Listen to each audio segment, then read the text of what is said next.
Corey Spencer for 48 by 10. I'm here with the city producer for Houston, Texas, Laura. How do you say your last name, sweetie? Very carefully. Schlecht.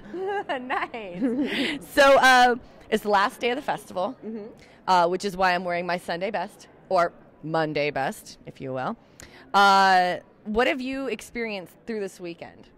I've got to watch wonderful films all weekend. I've got to meet fabulous filmmakers and other city producers. I'm really excited because this year we've had way more city producers than we've had any other year. Nice. And so it's very nice. So all these people that I email and talk to on the phone that I actually have faces to go with now. Yeah, so that's for me, that's like one of the best parts. And I've really enjoyed like partying and getting to hang out with the filmmakers and everything because it's awesome. Yeah, we had a pub crawl yesterday where a lot of us drank too much.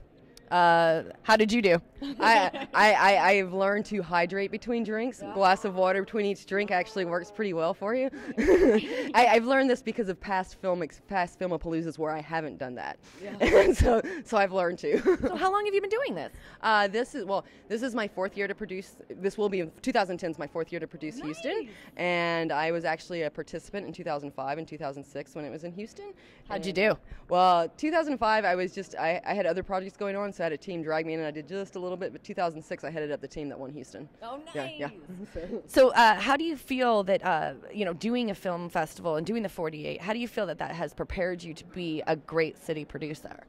Well, it let me see the other side of the fence for one thing, because I think a lot of times when not just 48-hour film, but just anything in general, when you only have experience on one side of it versus the others, you don't know what's going on from the other people's perspective. So it's like, well, one thing I learned doing it is like communication with the team leaders is very key, because you want to know what's going on, and it's very, if you don't know what's going on, it's very confusing. So I make an effort to make sure to keep everybody on the same page so that you know what's going on. And just from the other side, you get to see what's fun about it, and what to do. I always try to have a lot of events leading up to the thing, because it's fun. Filmmakers like to get to meet everybody, and the filmmaking community get to meet people from your city who do this, and you get to make connections for projects to work on in the future and stuff. So tell me about the growth since you first started Houston.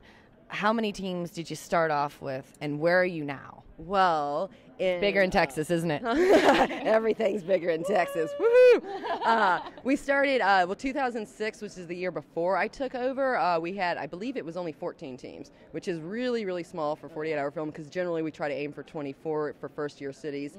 And last year I had 48 teams, and I capped them out at 48. I actually had a number of teams on the waiting list, but I You're like 48 for 48. Yeah.